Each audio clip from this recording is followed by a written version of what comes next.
السلام عليكم. اليوم وصفتنا هي الدولمة العراقية اللي هي من ألذ وأشهر المأكولات بالمطبخ العراقي.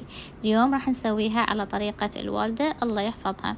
راح نبدي إياكم هنا عندنا المكونات مال الدولمة. حضرنا البصل، حضرنا الفلفل البارد، حضرنا الفلفل الحار، طبعا احنا عائلتنا كلش تحب الفلفل الحار. حضرنا البوتيتا، الباذنجان، الكوسة، الطماطة. هنا راح نبدي إياكم نثرم بقايا الخضر مالتنا، البصل، 3 فصوص ثوم، بقايا البوتيتا. هنا راح نحفر الطماطة، راح نثرم همنا بقايا الطماطة مالتنا، راح نثرم وياها باقة مال معدنوس. هنا عندنا قلاصين تمن احنا غاسليهم ومنقعيهم قبل ساعة. ضفنا لهم بقايا الخضار اللي احنا ثرمناهن، راح نضيف وياهن ملعقتين او خاشوقتين معجون. راح نضيف هنا البهارات، الفلفل الأسود، الليمندوزي، بهارات مشكلة، بهارات دولمة، والملح والكركم. عندنا هنا لحم غنم كيلو.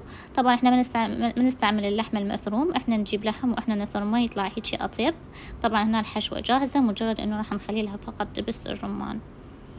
هنا عندنا جدر مالتنا خلينا بيه زيت، راح نفرش البوتيتا كطبقة جوا حتى هي تلجأ. راح نبدي نلف الحشو مالتنا. هنا بدينا نلف البصل، راح نبدي وراء نلف البوتيتا.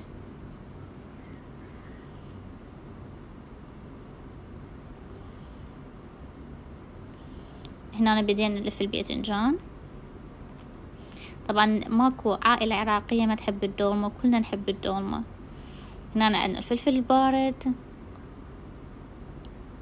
بس الدولمة العيب اللي بيها انه هي متعبة، كلش متعبة.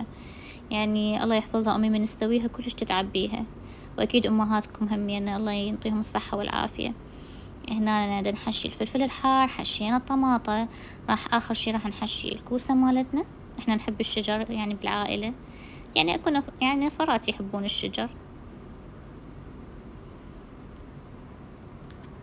هنا خلينا وراها خلينا باقلة احنا مجمديها، وبدينا نلف السلك. خلينا السلك راح نخليه كطبقة أخيرة. هنا خلص الجدر مالتنا. خلينا العضود احنا نسميها بالعراقي، ما اعرف انتو شو تسموها بلغتكم. هنا أنا عندي ملح، معجون، لمندوزي، ومي. خلينا بالدومة وخليها على النار تستوي. إذا عجبتكم الوصفة لا تنسون تدعمونا بلايك وإعجاب للصفحة.